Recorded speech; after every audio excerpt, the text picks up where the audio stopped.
आज़ादी के परंपरा को मुबारकबाद।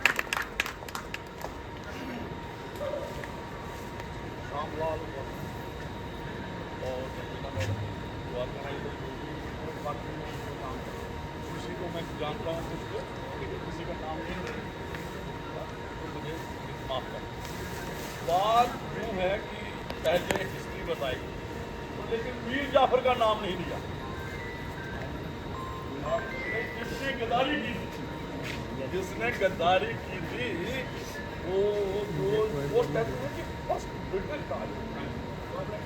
1757 की बात है ना, वो हमारा क्लासिक क्या हुई थी, इसी ने ब्रिटिश आज को कायम किया था। तो हम लोग कहते हैं 200 साल हम गुलाम हैं, हम 300 साल में अगर सही ना नहीं देखते इसी वक्त शुरू हो गया था। और हमारे मैं एक और बात करूँ, ये आज़ादी की मैं नहीं कहता हूँ मैं राजों महाराजों के खिलाफ नहीं हूँ, लैंड के खिलाफ नहीं हूँ, लेकिन बात सुनो, बात कैसे आया उस वक्त सोशलिज्म की बात जी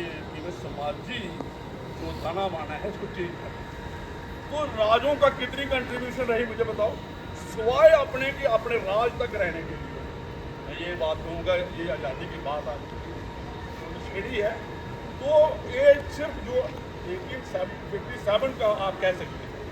जो हमारी 1857 की हम तो कहते हैं कि ये आज़ादी की घटना है, लेकिन इसमें देखो कुछ राजों ने साथ नहीं दिया एक दूसरे इसी जंग में देख लो, और वहाँ पे क्या हुआ फिर उन्हीं का। और लास्ट में जब ये आज़ादी हमें मिली उन्होंने क्या किया, एक समझौता कर दिया 565 जो कितने भी राजे थे कि हमें अपना राज कायम रखने थे, और उन्होंने भी कहा बच्चों रख लो, लेकिन सरदार पटेल नेशनल इंटरेस्ट और हमारा जो ये सारा सिस्टम था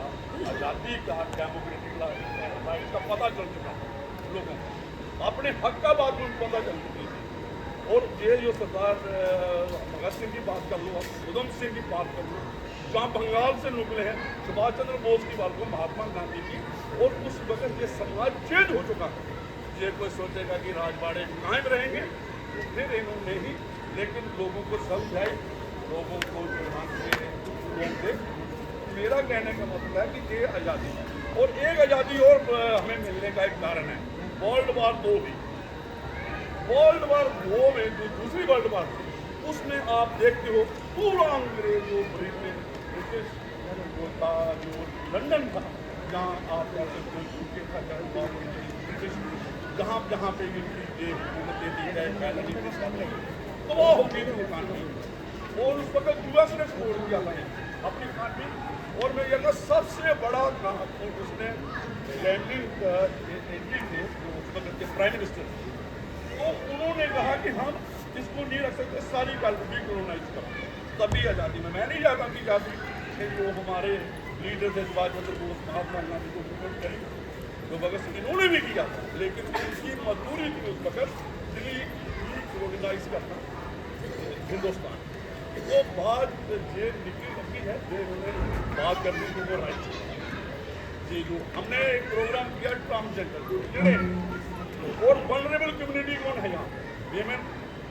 तो ये ठीक है कुछ यहाँ पे सब लोग बैठे होते, आप देखो घरों में क्या है, अभी भी ट्रेडिशनल सोसाइटी, अभी भी बच्चे हैं, उनके लिए क्यों कानून बनाते हैं, बात है उनको भी हरासमेंट है, सेक्सुअल हरासमेंट की बात होती है, ये ट्रांसजेंडर्स के राइट्स आए तो राइट्स की बात होती है। तो ये आज़ादी जो है आज शेल्टर होम, ये देखिए शेल्टर होम कितने अवंडन सड़कों में लोग थे, हाँ किसी का मन आ गया तो किसी को कुछ दिन आ गया, बाहर आ गया जन्मदिन, तो किसी ने किसी को कुछ दे दिया, दान दिया, दान वो कहते थे, लेकिन ये दान वो भी क्या। एक और मैं बताऊँ, कुछ लोग कहते हैं कि ये आप करते हो, ये दिया करते हो, ये वो दान का लेने का हक कुछ लोग में कहते हैं, कुछ लोग कहते हैं हमारा हक। डीपली बात करो, ये लंबी बात हो जाएगी, तो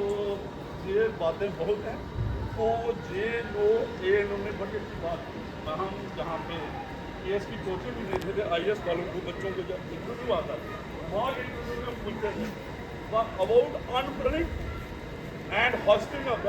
फ्लैग, और बहुत लोगों जहाँ पर IAS ऑफिसर भी होंगे जो रिटायर्ड है या दूसरे लोग एजुकेटेड है, बच्चों को ये नहीं पता चलता था अंकल का अपना काम है और हाई स्कूल 15 अगस्त को और 26 जनवरी में करें। तो मैं ये थोड़ा सा जो भी लोग बच्चे हमारे ये इसमें हैं वो भी इस जो आज बात हुई और हिस्टोरिकल जो फैक्ट लाए हैं इनको भी हम एजुकेट करना है, हमारा काम है समाज नौजवानों को। और नशा मुक्ति की जो बात है इससे तो बड़ी बात ही कोई नहीं है, पूरा छोटे हैं बड़े हैं सारे इन्वॉल्व हैं। तो मैं लंबा हो जाएगा तो हमें झंडा भी चढ़ाना उसका भी टाइम किया है, तो मुझे दीजिए इजाज़त। Thank you.